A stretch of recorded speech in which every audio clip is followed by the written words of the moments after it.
Before I start with my prepared speech, let me thank you on behalf of my wife and myself for a very warm welcome, for this warm introduction, which testifies of serious study about my career. I'm glad that, Mr. Chairman, you used the curriculum vitae which was drawn by somebody friendly to me and not one drawn by my enemies. It's wonderful to be back in Singapore. My wife and I have happy memories of previous visits. You're a wonderful country with a wonderful system that you've developed, and I'm a great admirer of what has been achieved here. It was also great to get to know what's happening here at the NMU. It's impressive what you are doing. You have a wonderful campus. I had the privilege of meeting with not only the chairman and the president, but also other members of the advisory council and the former president of the country over lunch, and found it most enjoyable. Thank you for warmth and for friendship. I'm going to speak to you, but the questions can deal with any other matter. You're not limited by the contents of my speech. But I'm going to speak to you about the role of leadership in a rapidly changing world. One of the central questions, ladies and gentlemen, that confronts historians is the degree to which individual leaders determine the course of events. Do individuals direct the course of history, or are they themselves simply manifestations of much broader social, economic and cultural forces? How would 19th century Europe have developed had it not been for the convulsions caused by Napoleon at the beginning of the century? Would there have been a Second World War without Hitler? Would Britain have succeeded in its dogged struggle against Nazism without the Churchill? How would China look today if Deng Xiaoping had not succeeded in grasping the helm in the 80s? Would the broad flow of history have been much the same without these leaders? Or did they fundamentally change the course of history? In my own career, I have had the privilege of interacting with some great leaders who, in their own ways, have changed the histories of their countries or even the world. Mikhail Gorbachev is one of the people whom I count as a friend. The simple reality is that the history of the world, or Europe and of Russia, would have been fundamentally different if a hardline communist had seized the reins of power in the early 1980s. Even though the Soviet Union was doomed to economic failure, an orthodox communist dictator might well have held the empire of the USSR together for decades. The Cold War would not have come to an end. The countries of Eastern Europe would not have been liberated. The Soviet Union would not have disintegrated, and Germany would still be divided between East and West.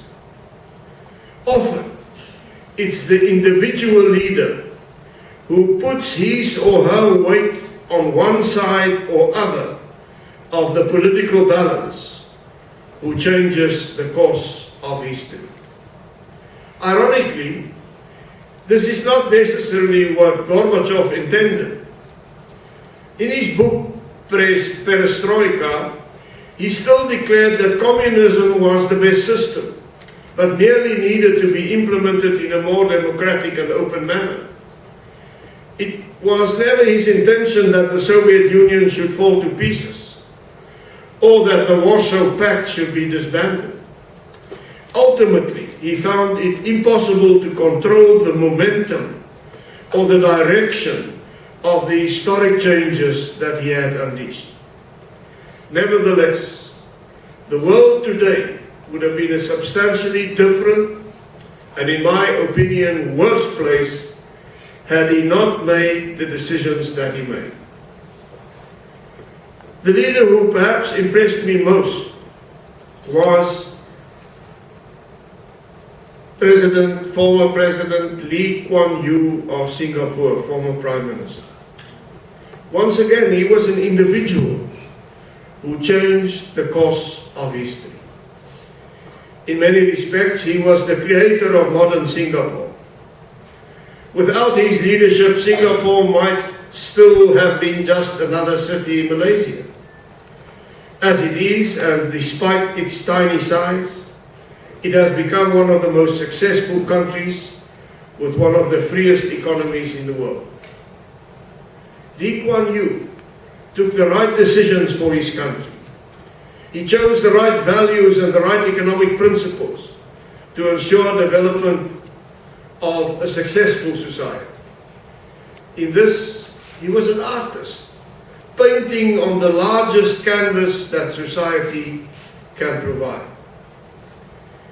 I also got to know him as a very astute judge of the world, and he provided, when I met him in South Africa, a very canny and realistic assessment of our situation in South Africa in the early 90s.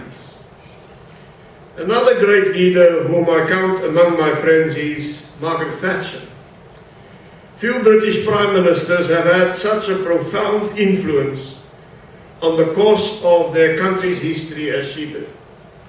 She understood, when she became Prime Minister, what the fundamental challenges were that she would have to address.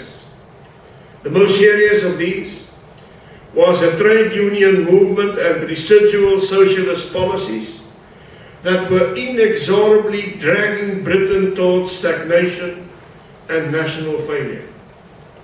Soon after she became Prime Minister, she prophesied that within 3 years she would be one of the most unpopular leaders that the country had ever seen. And then, and I quote, she said, "But 2 years after that, I shall be re-elected Prime Minister with an increased majority." And she was quite right. She took on the unions and won. And subsequently, as we know, she took on the Argentinians and beat them as well. Her free market middle class conservatism set the paradigm not only for British politics for decades to come, but changed democratic politics everywhere. I remember an exasperated John Major telling me after the Conservatives had lost the 1997 election that he wondered what Tony Blair would do once he had run out of Conservative Party's policies. Margaret Thatcher also had a keen understanding of the unfolding situation in South Africa. Although she was a consistent critic of apartheid, she had no illusions about the nature of the challenges that we faced. She doggedly resisted for as long as she could persistent demands for more sanctions against South Africa in the Commonwealth and in the international community. She realized that sanctions is not such an effective method of bringing about change.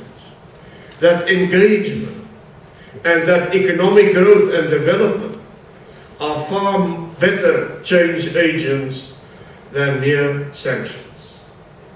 She always gave me and our partners in the negotiations, the ANC, strong and committed support for the achievement of our goals. And then, although I never met Deng Xiaoping, I believe that he will probably be regarded by future generations as one of the great leaders of the latter part of the 20th century. He himself was a victim of the Cultural Revolution, but nevertheless rebounded in 1978 to initiate the reforms that have fundamentally changed his country. The process that he began has led to the most far-reaching improvement in the lives of the largest number of people in the shortest period in the whole sweep of human history. In so doing, he has visibly improved the daily lives of hundreds of millions of ordinary people and has established China as a leading strategic and economic power. Such is the great canvas of statesmanship.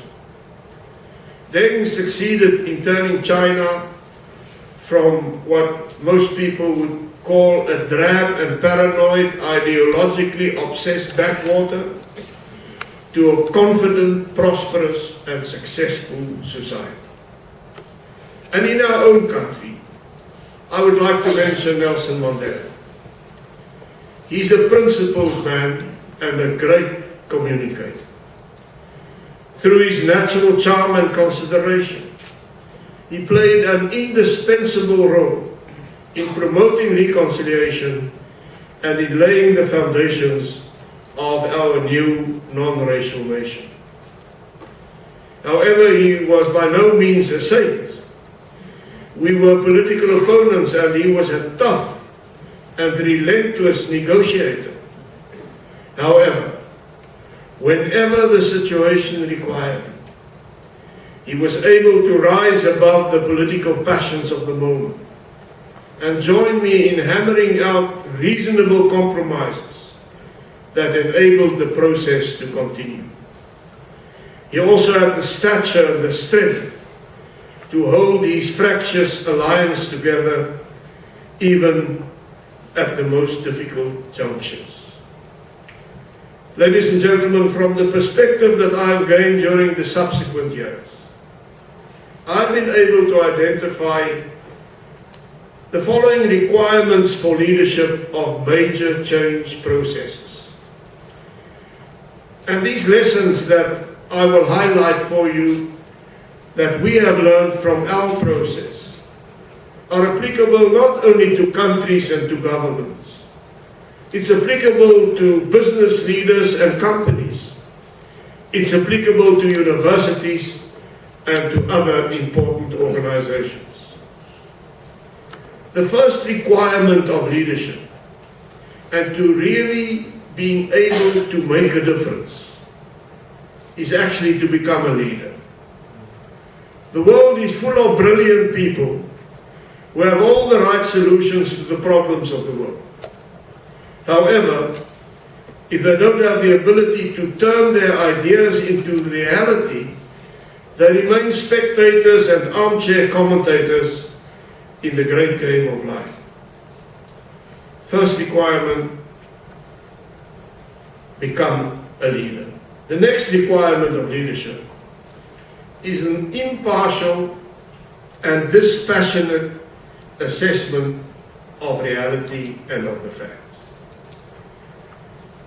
And I will use South Africa from here onwards as an example illustrating the point I make. At the beginning of the 80s in South Africa, it was becoming increasingly clear to many of us in leadership positions in the then ruling National Party that we were on the wrong course. South Africa was becoming more and more isolated from the international community with each year that passed. The great majority of black South Africans were understandably increasingly adamant in their rejection of our policies and the solutions that we were trying to sell to them.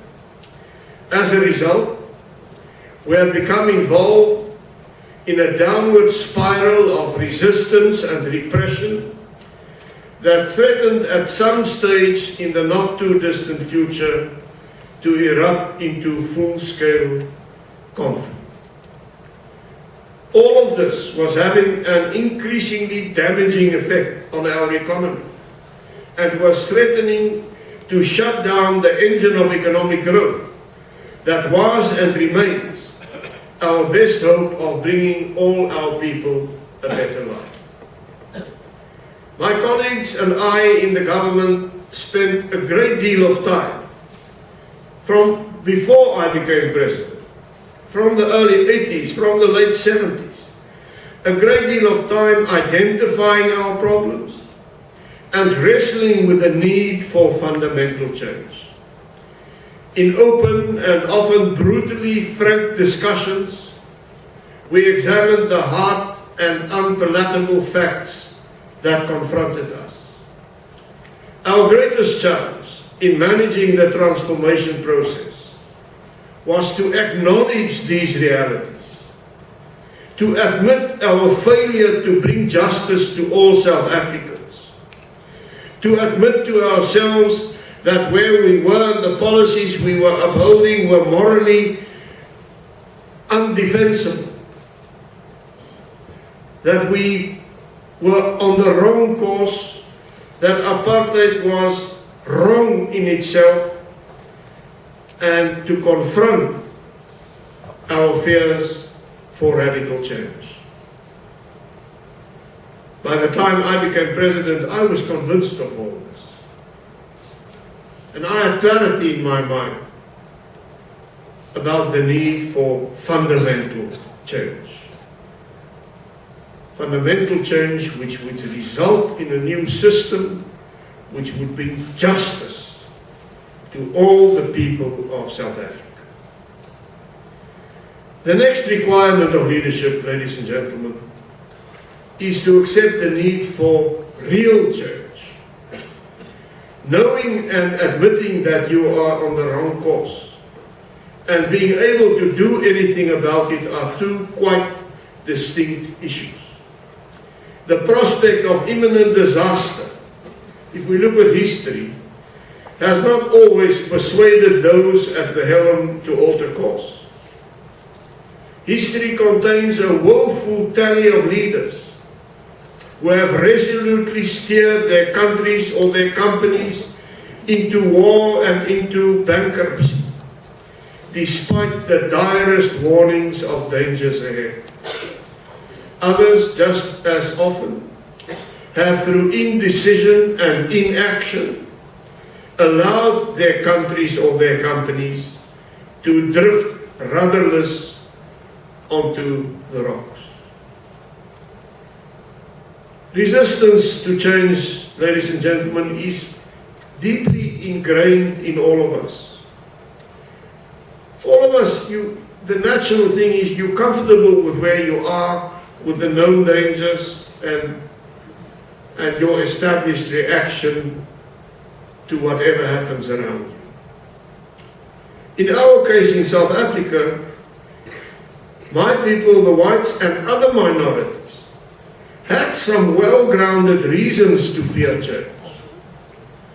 We were deeply concerned about the communist influence in the ANC, which at that stage was the most important revolutionary movement.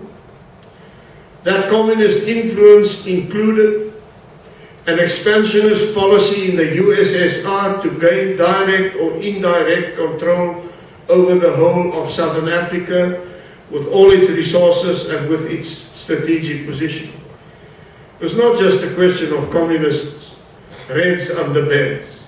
There was a real strategy from the USSR to gain direct or indirect control over the whole of Southern Africa.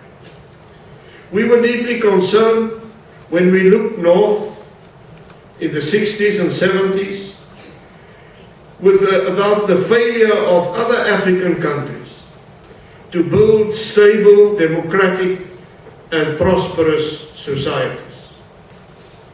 There were the Idi Amins and others. There were the implosion of many economies of other African countries, which gave reason for concern. And we were deeply concerned about the future of ethnic and cultural minorities under a majority rule government. About how, in a typical Westminster democracy, how would the management of diversity be performed? Another lesson we learned was that leaders must avoid the temptation of pretending to change. Very often countries, companies and individuals who know they must change, pretend to change. They bluff themselves. They think of brilliant new ways of doing the wrong thing better. Smokers, and until 7 years ago I was one myself, will tell themselves that if they cut down the number of cigarettes they smoke, they will be addressing their problem. Others who are overweight will fool themselves that by taking no sugar in their tea, they are really coming to grips with their weight problem. For years, we white South Africans also fooled ourselves that we could reform apartheid and thereby avoid the traumatic decisions and risks that real change always involves. It was only when we accepted that we would have to take extremely uncomfortable decisions and risks that real change could begin. Another challenge for leadership within whatever discipline is the articulation of a clear and achievable vision. It is an essential task of leadership. It was my privilege on the 2nd of February 1990 to present a new vision to the South African Parliament of a peaceful and democratic solution to our problems. I said, and I quote, that our goal was a new South Africa, a totally changed South Africa, a South Africa which has rid itself of past antagonisms, a South Africa free of domination in whatever form, a South Africa within which the democratic forces, all reasonable people, align themselves behind mutually acceptable goals and against radicalism. By 1994, to the astonishment of the world, we had turned our vision into reality. A vision, ladies and gentlemen, gives direction and purpose to our actions and provides a way of measuring one's progress. Without a vision, we have no idea of where we are going or how far we have come. Primary task of leadership is the formulation and communication of a vision, but then also to convince people to embrace that vision. And therefore the next lesson we've learned is that leadership requires special communication skills. We live in a world of perceptions, and perceptions are created as much by how we communicate as by what we do. For us in South Africa, it was very important to convince the media, to convince the international community of our vision and of our integrity when it comes to the commitment of that vision. It was also essential to encourage our own supporters and to reassure them that change was necessary, that we were on the right path, that they had to support fundamental and far-reaching change. Most people can deal with change and are even prepared to make painful sacrifices, but they cannot deal with uncertainty. We learned that leaders must get their timing right. The chairman also spoke about that in welcoming me. Even when you have become a leader, it is foolish to be vociferously right at the wrong time, or to move so far ahead in the right direction that your followers can no longer hear or see you. History and events, ladies and gentlemen, move at their own pace. sometimes agonizingly slowly, and at other times with frightening speed. A leader intent on managing change must watch the tides and the currents, and must position him or herself accordingly. More than this, however, he or she must be ready to ride the wave of history when it breaks.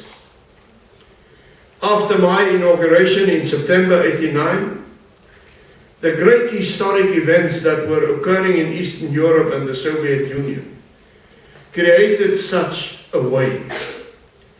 The collapse of international communism helped to allay fears of Soviet expansionism and fears of the influence of the South African Communist Party within the African National Congress alliance.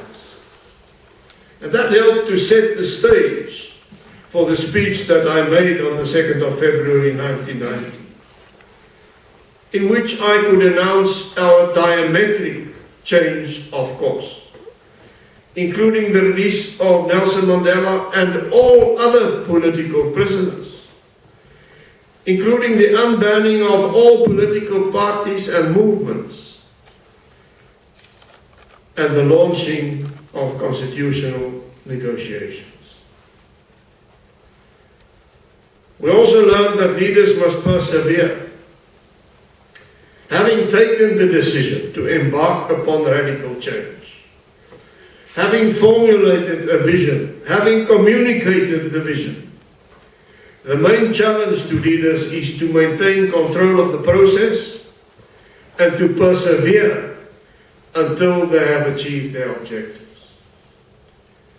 I realized that the decisions that I announced on the 2nd of February 1990 would unleash a chain of events with far-reaching and unpredictable consequences.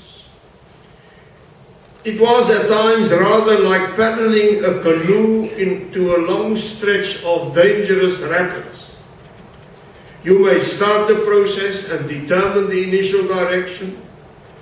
However, after that, the canoe is at times seized by enormous and sometimes uncontrollable forces. And all that the canoeist can then do is to maintain his balance, to avoid the rocks, and to steer as best as he can. And if the canoe capsizes, to put it upright again. When you are in the process of implementing your vision, of implementing the changes which that vision encapsulates, it is a time for cool heads and firm and decisive action. We experienced many such crises after we began our transformation process.